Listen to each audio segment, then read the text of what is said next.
My name is Roger Wilson, 68 years old, and I built my manufacturing company from nothing while raising a family with Eleanor, my wife of 45 years. 3 weeks ago, cancer finally took her from me.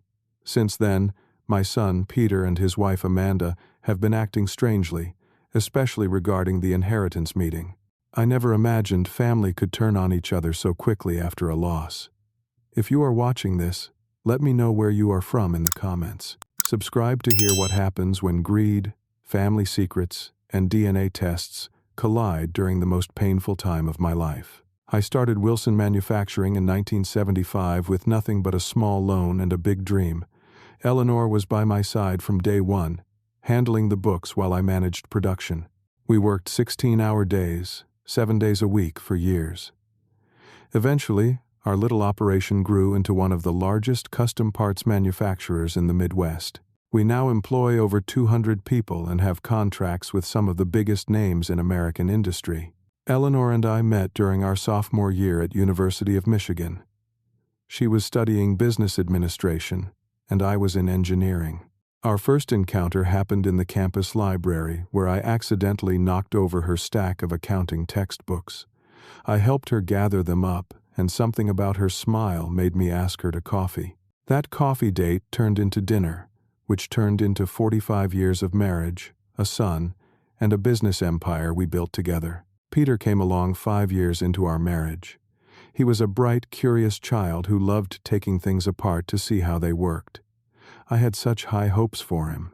I pictured him taking over the company someday, continuing the Wilson legacy. For a while, it seemed like that would happen. He graduated from college with honors, earned his MBA, and joined the company as my assistant. His first few years showed such promise. Then he met Amanda Lawrence at a charity gala. She came from a family that had once been wealthy but had lost everything due to her father's gambling problem. From the beginning, there was something about her that made me uncomfortable.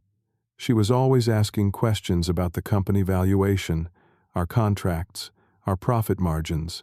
Eleanor noticed it too, but we both wanted Peter to be happy. 3 years ago, Eleanor was diagnosed with stage 4 pancreatic cancer. The doctors gave her 6 months, but my Eleanor was a fighter. She lasted 3 years, enduring round after round of chemotherapy, experimental treatments, and endless hospital stays. I was with her every step of the way, sleeping in hospital chairs, learning to cook her favorite foods when nothing else tasted good to her, reading to her when her eyes were too tired to focus on the page. During that time, Amanda rarely visited. She always had an excuse. She was too busy with her interior design clients, or she had a headache, or she thought she might be coming down with something and couldn't risk giving it to Eleanor. Peter would come alone, looking increasingly worn down and apologetic for his wife's absence. I noticed how he would check his phone constantly during visits, as if afraid of missing a call from her. When the doctors told us there was nothing more they could do, we brought Eleanor home. In her final weeks, she asked to speak with me privately. Peter had just left after a brief visit during which Amanda had called him 3 times. Eleanor took my hand, her once strong grip now so fragile, and looked me straight in the eyes. "Roger," she said, her voice barely above a whisper, "you need to protect Peter from himself." I asked her what she meant, but she just shook her head and said she had made some decisions about her will that I needed to trust. She had been handling her own legal affairs, insisting it gave her a sense of control when so much of her life was now beyond her control. I promised her I would respect her wishes, whatever they were. The day of Eleanor's funeral was unseasonably cold for April. The cemetery was covered in flowers, and nearly 500 people came to pay their respects. Eleanor had touched so many lives through her charity work and her genuine kindness. I watched Amanda throughout the service, noticing how she seemed more interested in networking with our business associates than mourning her mother-in-law. She wore designer black with perfect makeup, not a tear to be seen, while handing out her business cards to potential design clients.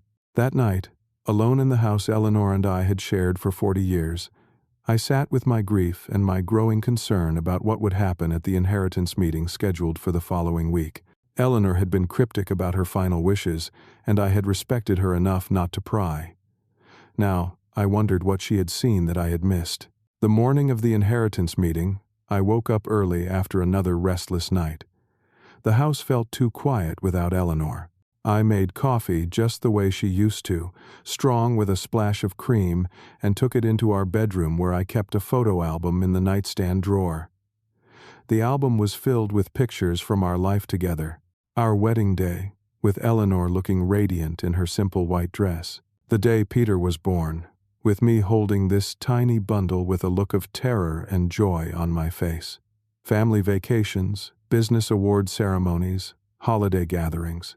A lifetime of memories now sealed in the past. My phone rang 5 times before 9 o'clock, all calls from Peter.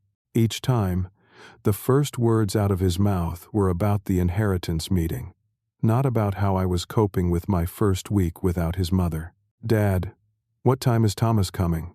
he asked, referring to Thomas Williams, my attorney and friend of 30 years. "Do you have copies of all the documents ready? Did Mom leave any specific instructions about the company shares?" Not once did he ask if I had slept, if I was eating properly, if I needed anything. It was all business, all about what would happen to the money and the company. Eleanor's warning echoed in my mind. Thomas arrived at my house at 10:30, an hour before Peter and Amanda were due. We sat in my home office, surrounded by photographs of Eleanor and industry awards that we had won together over the decades. "How are you holding up, old friend?" Thomas asked, his kind eyes taking in the coffee cups piled in the sink as we passed through the kitchen. "As well as can be expected," I replied, not wanting to burden him with the depth of my loneliness. Thomas had been with us since the early days of the company, handling every contract, every expansion, every legal challenge we had faced. He and Eleanor had been especially close, sharing a love of classical music and often attending symphony performances together. "Did you get the results?" I asked him. Thomas nodded gravely and patted his briefcase. "I did. Are you absolutely sure you want to go this route, Roger? Once this information comes out, there is no taking it back." 3 weeks earlier, just days before Eleanor passed, Thomas and I had had a difficult conversation. I had confided my concerns about Peter and Amanda's marriage, about the change I had seen in my son over the years, about my fear that Amanda was with Peter only for his eventual inheritance. "I have known Peter since he was born," Thomas had said carefully, "and I have watched him change since he married Amanda. Eleanor came to see me 6 months ago, Roger. She wanted to make some changes to her will, and she shared some concerns with me." "What kind of concerns?" I had asked. Thomas had hesitated before speaking. "She asked me about the legal implications of paternity and inheritance law. She was very specific in her questions. The implication had hit me like a physical blow." "Are you saying what I think you are saying?" "I am saying that Eleanor had concerns that she felt she could not share with you directly. She authorized me to suggest something that may seem extreme, but that she believed was necessary." "Tell me," I had said, my heart pounding in my chest. "A DNA test," Thomas had said simply, "to establish whether Peter is biologically your son." At first, I had refused. 40 years of believing Peter was my flesh and blood could not be erased by suspicion. But as the days passed after Eleanor's death, as I watched Peter and especially Amanda circling like vultures, Eleanor's warning to protect Peter from himself took on new meaning. In the end, I had agreed to the test. Using a private company and a sample from Peter's old bedroom, we had submitted the DNA for analysis. Now, on the day of the inheritance meeting, the results were in Thomas's briefcase. The doorbell rang at precisely 11:30. Through the window, I could see Peter's black Lexus in the driveway, a car purchased with money I had given him for his last birthday. I took a deep breath and went to welcome my son and his wife into my home. Amanda entered first, dressed as if for a business meeting in an expensive suit and heels that clicked aggressively on the hardwood floors Eleanor had loved so much. "This place could really use an update," were her first words to me. Not "I am sorry for your loss" or "how are you doing," but a critique of the home where I was now living alone after 45 years of marriage. "Those curtains are at least a decade out of style, and the kitchen cabinets are practically ancient." Peter followed behind her, shooting me an apologetic glance. He looked tired, with dark circles under his eyes and a nervous energy that manifested in constantly fidgeting hands. "Dad," he said, giving me a brief, awkward hug. "Is Thomas here yet?" "He is in my office," I replied. "Would either of you like some coffee before we begin? Is it that fair trade organic brand I told you about last time, or is it still that grocery store swill Eleanor insisted on buying?" Amanda asked with a sniff. I bit back a sharp response about how Eleanor had been too busy fighting for her life to worry about coffee brands. Instead, I simply led them toward my office where Thomas was waiting, legal papers spread neatly across my desk. The inheritance meeting officially began with Thomas clearing his throat and welcoming everyone. Amanda immediately positioned herself front and center, pulling her chair closer to my desk than Peter did, angling her body to partially block him from my direct line of sight. It was a power move I had seen her use in other family discussions.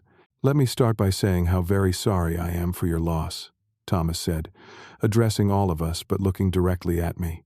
"Eleanor was an extraordinary woman, and her absence leaves a hole in all our lives." Amanda made a small noise that might have been agreement or impatience, tapping her manicured fingernails against her designer handbag. Yes, Eleanor was wonderful," she said quickly. "Now, about the distribution of assets. Peter and I have been discussing how best to structure the transfer of company ownership to minimize tax implications." Thomas raised his eyebrows slightly but maintained his professional composure. "I was not aware that any decisions had been made about company ownership transfers," he said mildly. "Perhaps we should start with the actual contents of Eleanor's will before discussing implementation strategies." Amanda waved a dismissive hand. "We all know how these things go. Roger built the company with Eleanor, and now that she is gone, Peter is the natural heir as their only child. The only real questions are about timing and tax structure." I watched my son during this exchange, noting how he stared at his hands rather than meeting my eyes. When had he become so passive, so willing to let his wife speak for him in matters of such importance? "Actually," I said quietly, "there are several matters to discuss beyond simple asset transfer. Eleanor had specific wishes about the company and about our family home." Amanda's eyes narrowed slightly. "What specific wishes?" "She was very ill toward the end." "Was she even in her right mind?" The casual cruelty of the question stunned me momentarily. Before I could respond, Peter finally spoke up. "Amanda, please. That is my mother you are talking about." She turned to him with a tight smile that did not reach her eyes. "I am just being practical, honey. People who are heavily medicated often make decisions they would not make when thinking clearly. I am looking out for your interests." She turned back to me. "Anyway, we need to move quickly on the house. I have already spoken to several real estate agents about listing it. The market is hot right now, and with some strategic updates, we could significantly increase the selling price." "You what?" I could not keep the shock from my voice. "This house is not for sale. Eleanor and I built this house together. We raised Peter here. Every corner holds memories." Amanda's expression was one of exaggerated patience, as if explaining something simple to someone very slow. "Roger, be reasonable.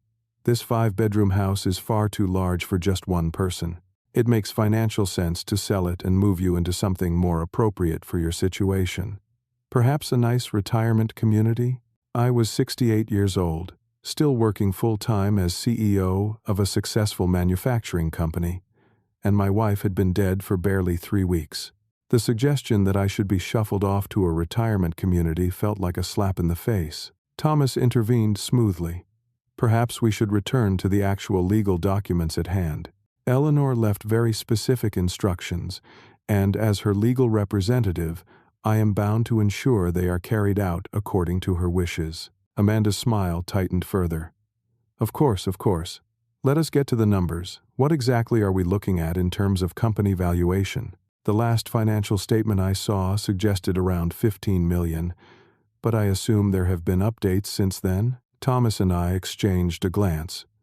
The fact that Amanda had seen financial statements at all was news to me. Those were confidential documents not distributed outside of the executive team. "Wilson Manufacturing's current valuation is closer to 42 million, Thomas said carefully. though of course much of that value is in equipment, contracts, and property rather than liquid assets. Amanda's eyes widened, and for a moment her carefully controlled facade cracked to reveal naked greed. She recovered quickly, but not before I caught the calculating look she shot at Peter. "Even more reason to ensure a smooth transition of leadership," she said. "Peter has been preparing for years to take over. It is what Eleanor would have wanted." The irony of Amanda suddenly claiming to know what Eleanor would have wanted when she had barely visited her during 3 years of illness was not lost on me. "Actually," I said, "Eleanor and I discussed the company's future extensively during her illness. She was quite specific about her wishes." Amanda leaned forward, her voice taking on an edge. "And what wishes were those? To keep control away from your only son? To maintain your power even from beyond the grave?" "Amanda," Peter interjected, looking increasingly uncomfortable. "Please let Dad speak." She turned to him with surprising venom. "I am trying to secure our future, Peter. Your future. Our son's future. While you sit there like a child waiting for permission to speak." The phrase, "our son's future," caught my attention. Peter and Amanda had no children. I had often wondered if that was by choice or circumstance, given that they had been married for 7 years with no mention of family planning. Amanda must have realized her slip because she quickly amended, "Our future together, I mean. Our potential family's future." The conversation was becoming increasingly hostile, with Amanda making thinly veiled demands while Peter sat in uncomfortable silence. I noticed him glancing repeatedly at his phone, which kept lighting up with text notifications. Amanda's aggression escalated as she realized I was not simply going to hand everything over as she had clearly expected. "Look," she finally said, dropping all pretense of politeness. "Now that the old woman is gone, there is no reason to delay the inevitable. You will put the company in my son's name and fend for yourself. You had your time, Roger. Now it is our turn. My son's name. Not our son's name. My son's name." The phrasing was odd and specific, and it caught both my and Thomas's attention. Before I could respond, I heard a car pulling into my driveway. Through the office window, I could see a second car arriving. Right on schedule. The doorbell rang, and I excused myself to answer it. Thomas stood as well, gathering some papers from his briefcase. "Who could that be?" Amanda asked sharply. "I thought this was a private family meeting." I did not respond as I walked to the front door. Opening it, I found exactly who I was expecting. David Cooper, the private investigator Thomas had recommended, carrying a sealed envelope. "Thank you for coming, David," I said, shaking his hand and leading him into the house. When we entered the office, Amanda was on her feet, her face flushed with anger. "What is going on here? Who is this person?" "This is David Cooper," I said calmly. "He is here at my request." David nodded professionally to everyone in the room but did not offer further explanation. He handed the envelope to Thomas, who placed it on the desk, unopened. Thomas cleared his throat and addressed the room. "Before we proceed, I need to formally read Eleanor's will, which contains several provisions that may be unexpected." "We can read it ourselves later," Amanda interrupted. "Just give us the highlights now." "I am afraid that is not how this works," Thomas replied, his tone making it clear he would not be rushed. "As Eleanor's executor, I am legally obligated to ensure all parties understand the full contents and conditions of her will." He began reading from the legal document, detailing first the personal bequests. Eleanor had left specific jewelry pieces to several close friends, donations to her favorite charities, and a substantial gift to her sister in Arizona.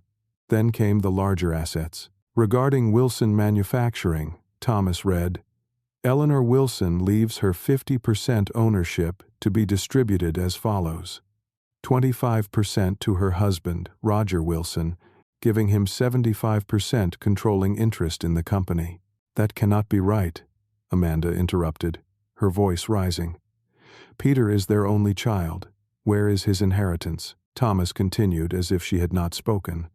"The remaining 25% is to be held in trust for Peter Wilson, with the following conditions. The shares cannot be sold, transferred, or used as collateral for loans for a period of 5 years. During this time, Peter Wilson must be actively employed at Wilson Manufacturing in a capacity determined by Roger Wilson. After 5 years, if these conditions have been met to Roger Wilson's satisfaction, the shares will be transferred to Peter Wilson's full control. Amanda's face had turned an alarming shade of red. This is outrageous. She has essentially put Peter on probation at his own family company. And what about the house? The cash assets? Thomas continued reading. The family residence at 1620 Oak Lane is to remain the property of Roger Wilson for as long as he wishes to reside there. Upon his death or decision to sell, the property and proceeds will be held in the same trust established for Peter Wilson, subject to the same conditions. This is clearly the work of a woman who was not in her right mind, Amanda snapped. We will contest this. Eleanor was on heavy medications. She was being manipulated by Roger during her vulnerable final days. I had maintained my composure throughout Amanda's outbursts, but this accusation was too much. I spent every day with Eleanor during her illness, while you could barely be bothered to visit her once a month. You have no idea what her wishes were because you never cared enough to ask. Peter finally seemed to find his voice. Dad, I am sure Mom had her reasons, but you have to admit these conditions seem unusual. Did she explain her thinking to you? She did, I said, looking directly at my son.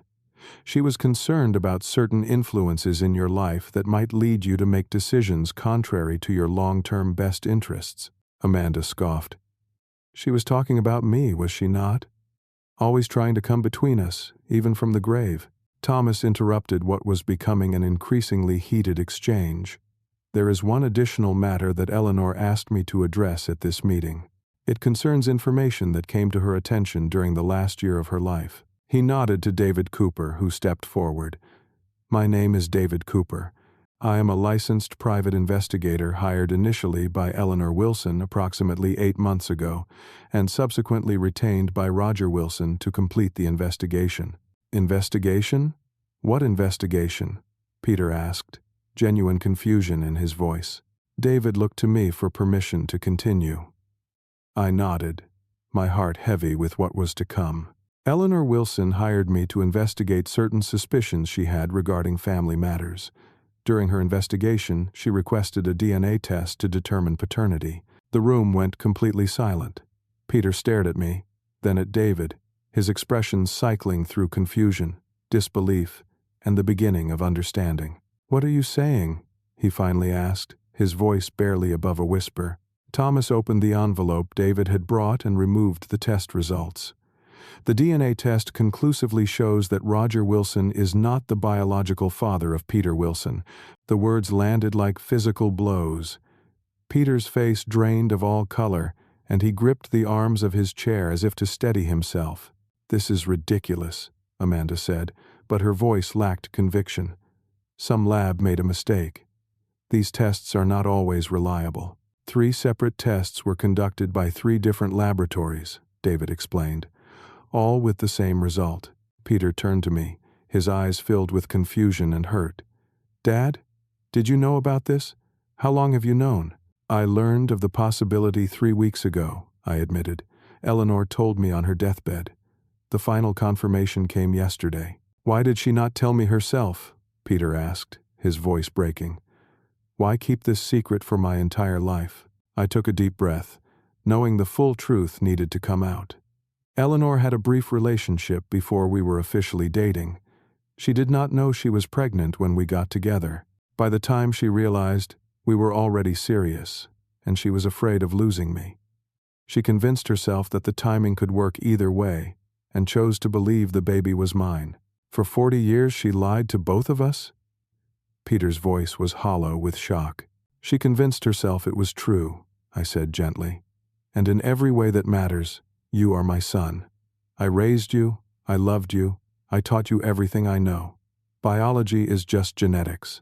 Family is about love and choice. Amanda had been unusually quiet during this exchange, her expression calculating rather than shocked. Now she turned to Peter with unexpected venom. So you are not even a real Wilson, she said, her voice cold with contempt. No wonder Eleanor put all those conditions in the will. You have no legitimate claim to anything. Her rapid shift from supportive spouse to accuser was stunning in its callousness. Peter stared at her as if seeing her for the first time. Amanda, what are you saying? This does not change who I am. It changes everything, she snapped. All these years planning, waiting, building our future around Wilson Manufacturing, and you are not even entitled to it. The mask had fully slipped now, revealing the true nature of her interest in my son and our family business. Peter turned to me, devastation in his eyes. Dad, I do not know what to say. I had no idea about any of this. I know, son, I said softly. And it changes nothing about how I feel about you. The revelation of the DNA test results seemed to have broken something fundamental in the room. Peter sat in stunned silence, occasionally shaking his head as if trying to dislodge the information he had just received. Amanda had moved away from him, her body language clearly distancing herself from what she now saw as a liability rather than an asset. So all this time, Peter finally said, his voice hollow, I was living a lie. No, I replied firmly. You were living a truth that goes beyond biology. I have been your father in every way that matters since the day you were born. Nothing can change that. Amanda snorted derisively. How touching. But legally speaking, this changes everything, does it not, Thomas? If Peter is not a biological Wilson, surely these trust conditions are void. In fact, does he have any right to company shares at all? Thomas looked at her coolly. The will specifically names Peter Wilson as the beneficiary, not Roger's biological son. His legal identity remains Peter Wilson, and Eleanor was free to leave her assets to whomever she chose. The conditions stand. Amanda stood abruptly, pacing the room with quick, angry steps. This is absurd. First the ridiculous trust conditions, and now this bombshell? This entire situation is clearly Eleanor's final attempt to control everyone from beyond the grave. I watched her carefully, seeing the rapid calculations happening behind her eyes. She was reassessing her position, determining whether Peter still represented a valuable connection to the Wilson fortune. Apparently, she was coming to a negative conclusion. Peter, she said sharply, we need to speak privately. Now, Peter looked up at her, his eyes unfocused. I think we need to stay and finish this conversation as a family. Family? She repeated with a harsh laugh. You just found out you are not even part of this family. We need to discuss our next steps. Our next steps regarding what? Peter asked, a new edge in his voice. Regarding how we challenge this will, how we handle this paternity issue, how we move forward with our plans despite this setback. Our plans? Peter repeated. Amanda, I just discovered my entire identity is not what I thought it was. I need time to process this. We do not have time, she snapped. We have financial commitments, plans based on your inheritance, the house in Aspen, the boat, our son's private school tuition. I frowned at this second reference to a child. Your son? You and Peter have a child? A moment of panic flickered across Amanda's face before she composed herself. I meant our future children, of course. The family we plan to have, but Peter was staring at her with growing suspicion. Amanda, what son are you talking about? Her lips pressed into a thin line. This is not the time or place for that discussion. I think it is exactly the time and place, Peter said, standing to face her. What son, Amanda? The room fell into tense silence as Amanda seemed to debate her options. Finally, she sighed dramatically. Fine. My son from before we met, Tyler. He lives with my mother in California. I visit him every other month when I tell you I am going to design conferences. Peter staggered back as if physically struck. You have a son you never told me about? For 7 years of marriage? I was going to tell you eventually, she said defensively. When the time was right. When exactly would that have been? Peter demanded, his voice rising for the first time. After you got control of the company? After we sold Dad's house? When? Do not take that tone with me, Amanda hissed. I have stood by you for 7 years, waiting for your inheritance, dealing with your weak nature, your inability to stand up to your father, your constant need for approval. I have invested too much time in this marriage to walk away empty-handed." The naked calculation in her voice seemed to finally break through to Peter. "Is that what our marriage has been to you? An investment? Do not be naive, Peter. Everyone marries for advantage. I brought you social connections and style. You brought me financial prospects.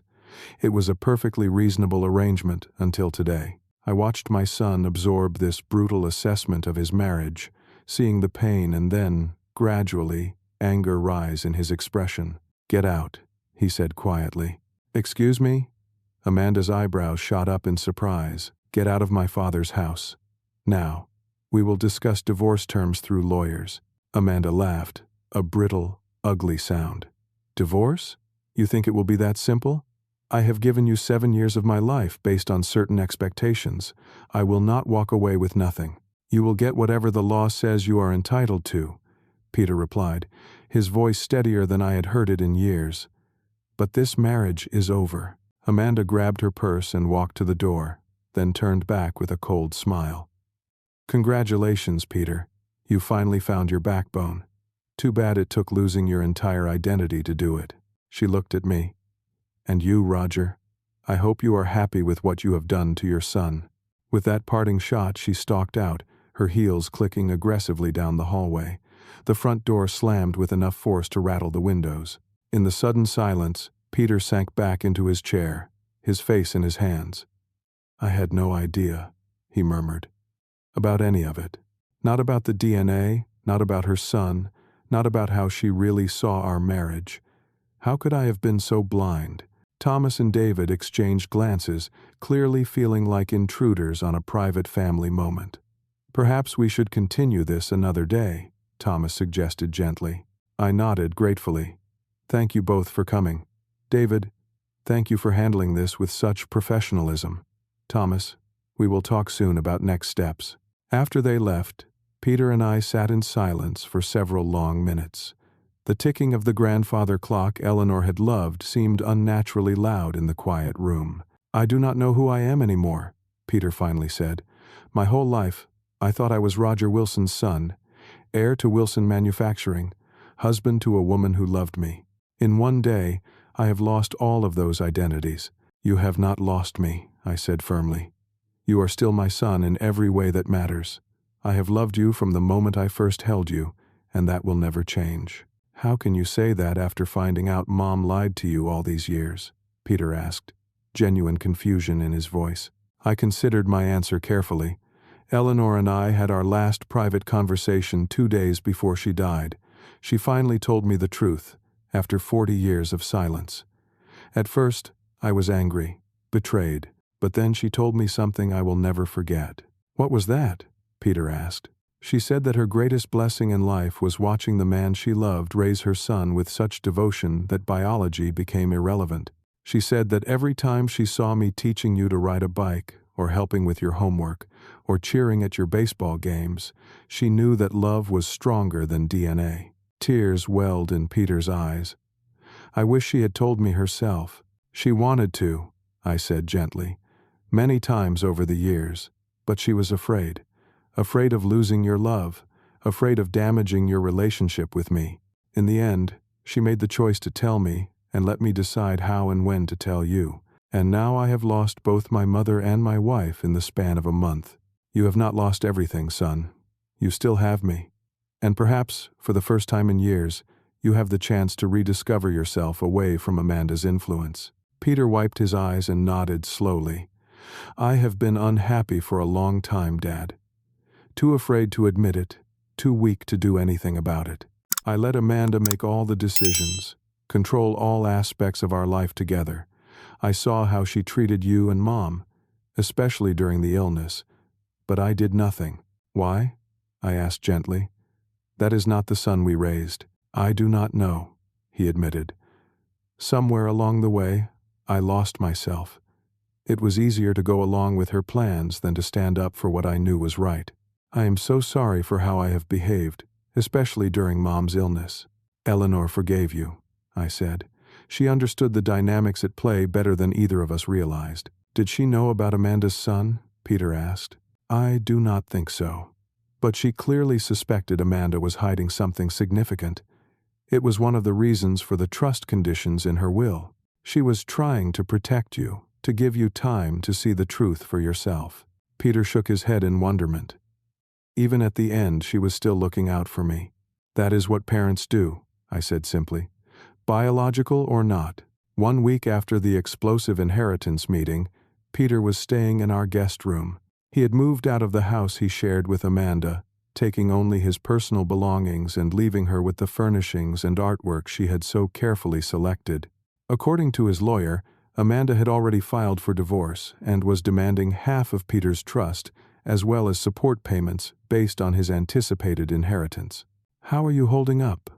I asked him over breakfast, noticing that he looked better than he had in years, despite the circumstances. There was a clarity in his eyes that had been missing for a long time. "Strangely, I feel more like myself than I have in years," he replied. "It is as if a fog has lifted. I keep thinking about all the red flags I ignored with Amanda, all the times I chose her approval over my own instincts or over my relationship with you and Mom." I nodded, understanding exactly what he meant. "Your mother kept a journal," I said. "Several, actually. I found them when I was going through her things yesterday. I think you should read them." Peter looked up in surprise. "Mom kept journals?" She never mentioned that. "Eleanor was a private person in many ways," I said. "The journals go back decades, including entries from before you were born. They might help answer some of your questions." I retrieved the stack of leather-bound books from Eleanor's desk drawer and placed them in front of Peter. "Take your time with these. They are yours now." Later that day, I found Peter in the garden, Eleanor's favorite spot in spring, when the tulips she had planted years ago would bloom in riots of color. He was sitting on the stone bench, one of Eleanor's journals open in his lap, tears streaming down his face. "She loved me so much, Dad," he said when he saw me. "Every page is filled with her pride in me, her hopes for my future, her concerns when she saw me making mistakes. She knew Amanda was wrong for me almost from the beginning, but she tried so hard to accept her for my sake." I sat beside him, placing a hand on his shoulder. "Eleanor's greatest quality was her capacity for love, and you were the center of her world." "She writes here about my birth," Peter said, pointing to an early journal. "About how terrified she was that you would reject us both if you ever found out the truth. About how watching you hold me for the first time convinced her that love would be enough. And she was right," I said simply. Peter closed the journal carefully. "I want to honor her memory by becoming the man she believed I could be. Starting with the company." "What are you thinking?" I asked. "I would like to come back to work. Really work. Not just show up and collect a paycheck like I have been doing. I want to learn the business from the ground up, the way you did. No special treatment, no shortcuts." I smiled, feeling a surge of pride. "I think that can be arranged. We could use help in production management. The new assembly line installation has been giving us headaches for months." "I would like that," Peter said. "And Dad, I want to apologize for how I have behaved these past few years. I let Amanda isolate me from you and Mom. I stood by while she said terrible things about both of you. I was weak. And I am ashamed of that. The past is the past," I said firmly. "What matters is what we do now." The next day, Peter received a call from his lawyer. Amanda was escalating her demands and had threatened to go public with the paternity revelation if Peter did not agree to her terms. She had also begun contacting company clients, spreading rumors about instability in leadership. "She is trying to damage the company to pressure us," Peter said, his face flushed with anger. "This is not about a fair settlement anymore. This is revenge. Let me handle the clients," I said. "Many of them have been with us for decades. They will not be swayed by gossip." Peter nodded, then hesitated. "Dad, there is something else. I found emails on our shared computer. Amanda has been planning this for years. She has spreadsheets calculating the value of different company assets, notes from meetings with her own lawyers dating back 3 years discussing how to maximize her claim on my inheritance. There are even emails to real estate agents about selling this house, sent months ago when Mom was still alive. The calculated nature of Amanda's betrayal was stunning.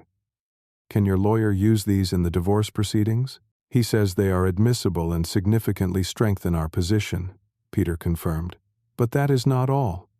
I found emails between Amanda and her mother discussing her son, Tyler. Apparently, the boy's father is wealthy, and Amanda receives substantial child support from him. She has been hiding this income from me throughout our marriage." The pieces were falling into place. Amanda's unexplained trips, her insistence on maintaining separate bank accounts, her resistance to having children with Peter. It had all been part of a carefully constructed facade. 2 weeks later, we sat in a conference room with our lawyers across from Amanda and her attorney. She looked polished and confident until Peter's lawyer placed a stack of printed emails in front of her. "What is this?" she asked, her voice betraying a hint of uncertainty for the first time. "Evidence of your premeditation and bad faith," her lawyer replied after scanning the first few pages. "Miss Wilson, you did not disclose these communications to me." "Those are private," she hissed. "He had no right to access my emails. They were on a shared family computer, in accounts that were not password protected," Peter's lawyer countered smoothly. "And they demonstrate a clear pattern of deception that will be relevant to any judge overseeing your divorce." Amanda's confident facade cracked. She turned to Peter with undisguised hatred. "You think this changes anything? You are still not a real Wilson. You have no right to any of it." Peter met her gaze steadily. "I may not be a Wilson by blood, but I am a Wilson where it counts. In integrity, in commitment to family, in the values that built this company. What are you, Amanda? Nothing but a failed gold digger who wasted 7 years of her life on a bad investment." He reached into his pocket and pulled out his wedding ring, placing it on the table between them. "I wanted to return this to you, but then I realized it perfectly symbolizes our marriage. It looks valuable on the surface, but it is actually hollow at its core." Amanda's face contorted with rage, but before she could respond, her lawyer placed a restraining hand on her arm. "I think we should continue this discussion another time," he said tightly, "after I have had an opportunity to review these new documents with my client." As we left the meeting, I noticed a new confidence in Peter's stride. For the first time since Eleanor's death, perhaps for the first time in years, he was standing tall, making his own decisions, charting his own course. "I am proud of you, son," I told him as we walked to the car. "Eleanor would be too." Peter smiled, a genuine smile that reached his eyes. "I am finally becoming the man you both raised me to be." 6 months after the tumultuous inheritance meeting that changed everything, Wilson Manufacturing was thriving under our joint leadership. Peter had thrown himself into learning every aspect of the business, working longer hours than anyone else, earning the respect of employees who had previously seen him as nothing more than the boss's son. The divorce from Amanda had been finalized 3 months earlier. In the face of the damning email evidence and her own increasingly erratic behavior, her lawyer had advised her to accept a modest settlement rather than risk getting nothing in court. She had left town shortly afterward, reportedly returning to California to be closer to her son, though we had heard rumors she was already engaged to another wealthy businessman. On a crisp October morning, the kind of day Eleanor had loved most, Peter and I stood side by side at her grave. We had brought fresh flowers and spent a few minutes in comfortable silence before Peter spoke. "I miss her every day," he said quietly. "But I feel her presence when I am making decisions, when I am trying to figure out the right thing to do. It is like she left a compass inside me." I nodded, understanding exactly what he meant. She was always the wisest of us. Even at the end, she knew exactly what needed to happen. "The trust conditions," Peter said with a small smile. "She knew I needed time to break free from Amanda's influence, to find myself again." Eleanor could see patterns and connections that others missed, I agreed.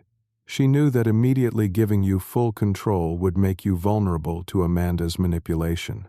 The 5-year trust was her way of giving you time to grow stronger." We placed the flowers carefully at the base of the headstone. "Eleanor Wilson, beloved wife, mother, and friend." The simplicity of the inscription belied the complexity of the woman it memorialized. "I have started seeing someone," Peter said suddenly. "Her name is Sarah. She works in the accounting department at the company." We have been having lunch together for a couple of months. She is kind, straightforward, independent. Everything Amanda was not. Does she know about the DNA situation? I asked gently. Yes, Peter replied. I told her everything on our third date. I do not want secrets to be part of my life anymore. She said it was one of the most beautiful stories she had ever heard, how you raised me as your own without question or reservation. I would like to meet her, I said. Sunday dinner? Peter suggested. I will cook. Mom taught me her lasagna recipe years ago, and I have never had the chance to make it. Sunday dinner sounds perfect, I agreed. As we walked back to the car, Peter asked the question that I knew had been on his mind. Have you ever tried to find out who my biological father was? I considered the question carefully before answering. Eleanor named him in her journal. A graduate student she dated briefly before we became serious. According to her, he moved to Europe before she even knew she was pregnant. She never contacted him, and as far as I know, he never knew about you. Do you think I should try to find him? Peter asked. That is entirely your decision, I said. But remember this. Being a father is about much more than biology. It is about showing up, day after day, year after year. It is about teaching and guiding and loving, even when it is difficult. Especially when it is difficult. Peter nodded thoughtfully. I am not sure I need to find him. I already have a father. The simple statement warmed my heart more than he could know. Back at home, the house that had once felt so empty after Eleanor's death was gradually becoming alive again. Peter had moved back in temporarily while renovating his new condo, and the sound of his presence brought comfort to rooms that had held only memories for too long. That evening, as we sat in Eleanor's garden watching the sunset, I reflected on the tumultuous journey of the past 6 months. The pain of losing Eleanor would never completely fade, but it had been transformed into something bearable, even meaningful. I was thinking about inheritance today, I said. About what it really means. Peter looked at me curiously. What conclusion did you reach? That the most valuable things we inherit are not material at all. They are values, character, resilience, the capacity to love even when it is difficult. Eleanor understood that. It is why she structured her will the way she did. She knew that protecting you from Amanda's influence was more important than any financial inheritance. She was right, Peter agreed. If everything had simply transferred to me upon her death, I would have lost it all to Amanda within a year. I was too weak, too accustomed to following her lead. Not anymore, I observed. The man sitting beside me now bears little resemblance to the one who entered my office 6 months ago. Peter smiled. Adversity reveals character. Is that not what Mom always said? I just never expected to be tested so thoroughly. Eleanor also said that the true measure of a person is not how they handle success, but how they handle loss. By that standard, you have proven yourself exceptional. We sat in companionable silence as the last light faded from the sky. Eleanor's garden was preparing for winter, the perennials she had lovingly tended retreating underground to gather strength for next year's bloom. There was a lesson in that too, I thought. Sometimes we need to withdraw, to go inward, to find the strength for our next season of growth. What has been your greatest lesson from all of this? I asked Peter. He considered the question carefully. That authenticity matters more than approval. That love is a choice we make every day. That family is defined by commitment, not by DNA. He paused. What about you? I have learned that forgiveness is not a single act but a process. I had to forgive Eleanor for her secret, you for your absence during her illness, even myself for not seeing what was happening with Amanda sooner. And with each act of forgiveness, I found more peace. Peter nodded thoughtfully. Do you think it is possible to forgive Amanda? With time, perhaps, I said. Not for her sake, but for yours. Carrying anger is exhausting. One more question, Peter said. Why did you not contest the paternity? You could have disowned me, walked away after 40 years of raising another man's child. Many men would have. I smiled at the question. The answer so clear to me that it required no thought, because you are my son, not by accident of birth, but by choice. Every day for 40 years, I chose to be your father. Biology cannot compete with 4 decades of love. The full moon rose over Eleanor's garden, casting silver light on the flowers she had planted with such care. In that moment, I felt her presence as clearly as if she were sitting beside us, proud of the man her son had become, at peace with the choices she had made. Have you ever faced a situation where an unexpected truth changed everything you thought you knew about yourself or your family? How did you find the strength to rebuild? I would love to hear your stories in the comments below. And if this story touched you, please like, subscribe, and share it with someone who might need to be reminded that family is about love, not DNA. Thank you for joining me today. And remember that sometimes our greatest challenges lead to our most meaningful transformations.